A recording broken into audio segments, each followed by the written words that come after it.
Bismillahirrahmanirrahim. Assalamu alaikum dear students. Welcome to our channel Try and Gain. आज हम start करेंगे class 9 chemistry chapter number 1 fundamentals of chemistry का topic gram atomic mass, gram molecular mass and gram formula mass. सबसे पहले हमारे पास ग्राम atomic मास। सबसे पहले तो ये कि एटॉमिक मास क्या है, ठीक है। एटॉमिक मास को अब मैं कह रही हूँ कि आपके पास कोई भी एक एलिमेंट है, फर्स्ट कर लें आप ले लें हाइड्रोजन, ठीक है। हाइड्रोजन का एटॉमिक नंबर क्या है? हाइड्रोजन का एटॉमिक नंबर है 1। ये पहला एलिमेंट है पीरियोडिक टेबल का, ठीक है। इसका स्ट्रक्चर कुछ इस तरह से होगा। ये इसका न्यूक्लियस ड्रा किया मैंने और एक ही इसका शेल है, ठीक है। इसका एटॉमिक नंबर 1 है, तो इसका क्या मतलब है? इसके पास सिर्फ एक ही इलेक्ट्रॉन है और किसी भी एलिमेंट में जितने नंबर ऑफ इलेक्ट्रॉन्स होते हैं उसके पास उतने ही नंबर ऑफ प्रोटॉन है। इसका मतलब इसके पास एक ही इलेक्ट्रॉन है और इसके पास प्रोटॉन कितने हैं? इसके पास एक ही प्रोटॉन है, ठीक है। और जो हाइड्रोजन है उसके पास कोई भी न्यूट्रॉन नहीं होता, ठीक है। एटॉमिक मास जो है वो नंबर ऑफ प्रोटॉन और नंबर ऑफ न्यूट्रॉन का प्लस होता है, यानी जितने इसमें प्रोटॉन है और नंबर ऑफ न्यूट्रॉन, ठीक है। चूंकि ये हाइड्रोजन का हमने ड्रा किया है, इसके पास क्या है? एक ही पॉजिटिव चार्ज है। इसकी न्यूक्लियस में सिर्फ एक ही पॉजिटिव चार्ज है। इसका मतलब इसके पास क्या है? इसका प्रोटॉन तो हो गया 1, ठीक है। प्रोटॉन तो 1 हो गया और न्यूट्रॉन इसके पास कुछ भी नहीं है। 1 + 0 = 1, ठीक है। इसका मतलब है जो हाइड्रोजन है उसका एटॉमिक मास 1 है। एटॉमिक मास हम कहते हैं number of proton plus number of neutron. और प्रोटॉन और न्यूट्रॉन दोनों कहाँ पे पाए जाते हैं? ये दोनों किसी भी एलिमेंट के न्यूक्लियस में पाए जाते हैं। और आपने याद रखना है कि जितने किसी भी एलिमेंट में इलेक्ट्रॉन होते हैं उसमें उतने ही प्रोटॉन होते हैं, ठीक है। जितने नंबर ऑफ पॉजिटिव चार्ज होते हैं उतने ही नंबर ऑफ नेगेटिव चार्ज होते हैं, ठीक है। जितने पॉजिटिव उतने ही नेगेटिव। इसका मतलब है कि हाइड्रोजन के पास एक जो है उसका क्या है? एटॉमिक मास एक है। एक ही हाइड्रोजन का एटॉमिक नंबर है, एक ही उसका एटॉमिक मास है। इसी तरह जो कार्बन है, कार्बन में हमारे पास ये है कि उसके पास 6 प्रोटॉन है, ठीक है, और 6 ही उसके पास न्यूट्रॉन है। इसका क्या मतलब है कि कार्बन का क्या होगा एटॉमिक मास? कार्बन का एटॉमिक मास होगा 12। क्यों? क्योंकि उसके पास 6 प्रोटॉन है और उसके पास 6 न्यूट्रॉन है। आई होप कि आपका जो एटॉमिक मास का कॉन्सेप्ट है वो क्लियर हो गया होगा। एटॉमिक मास क्या है? Number of proton plus neutron. अब हमने पढ़ना है ग्राम एटॉमिक मास। किसी भी जो एलिमेंट का जो है उसके मास को, ठीक है, किसी भी एलिमेंट के मास को, किसी भी एलिमेंट का मास हम किस में जो है उसको करते हैं मेजर? उसको AMU यानी एटॉमिक मास यूनिट में। आपको मैंने जो है वो पिछले लेक्चर में डिटेल से बताया था जो है एटॉमिक मास यूनिट क्या है, ठीक है। Relative atomic mass. हम जो है किसी एलिमेंट के एटॉमिक मास को किस में मेजर करते हैं? क्या यूनिट है उसका? AMU, atomic mass unit, atomic mass unit, ठीक है।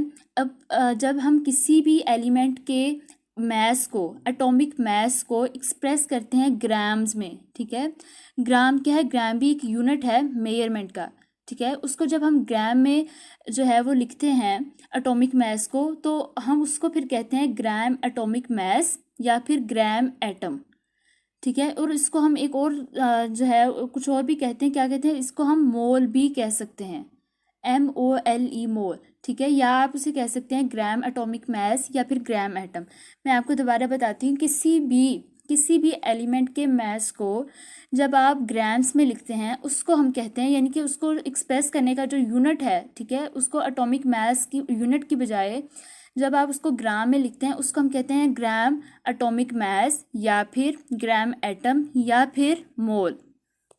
इसकी एग्जांपल है आपके पास हाइड्रोजन उन्होंने आपको दिया हुआ है 1 ग्राम एटम ऑफ हाइड्रोजन। आपके पास हाइड्रोजन का जो है वो एटॉमिक मास क्या होता है? हाइड्रोजन का एटॉमिक मास होता है 1.008।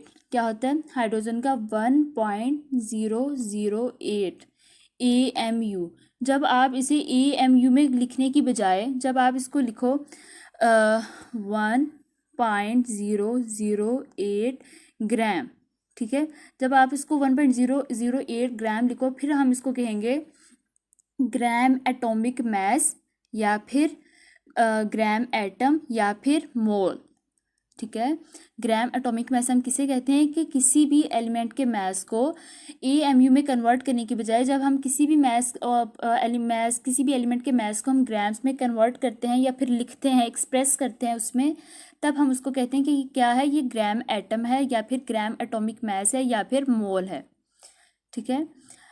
यानी फ़र्क दोनों में इतना है कि ग्राम का मतलब ये है, ग्राम एटॉमिक मास का, ये अगर मैं कह रही हूँ ना 1.008 ग्राम, इसका मतलब ये है कि 1 ग्राम ऑफ हाइड्रोजन का मास है।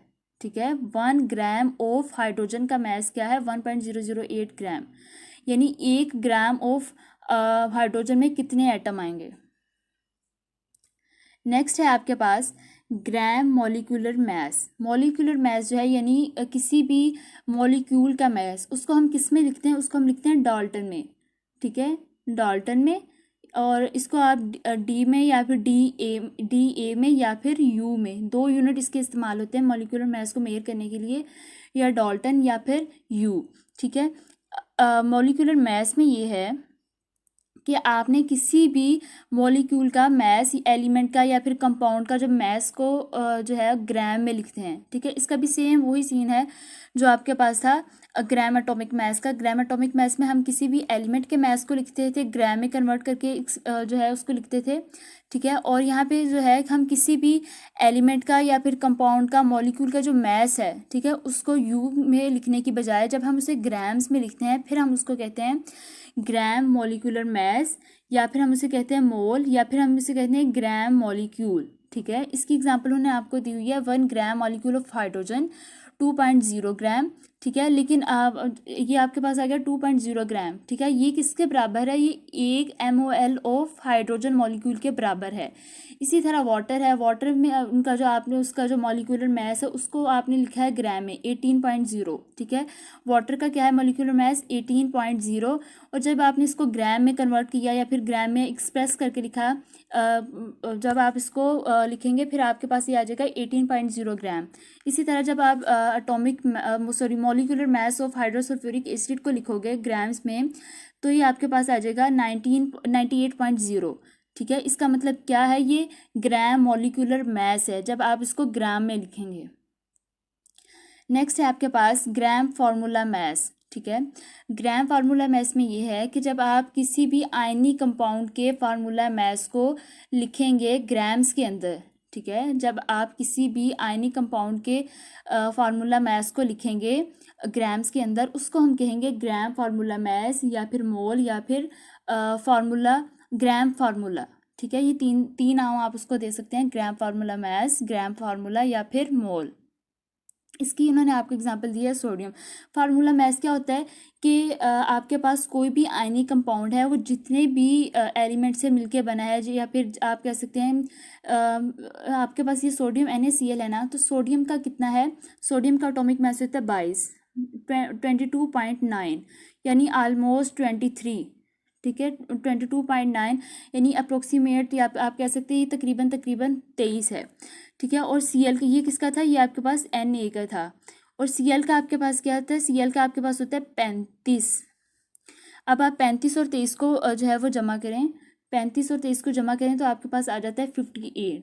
ठीक है। इसका मतलब है फार्मूला मास में आपने दोनों यानी सोडियम और क्लोराइड दोनों के एटॉमिक मास को, सोडियम और क्लोरीन दोनों के एटॉमिक मास को अगर आप प्लस करेंगे तो आपके पास क्या आ जाएगा 58.5।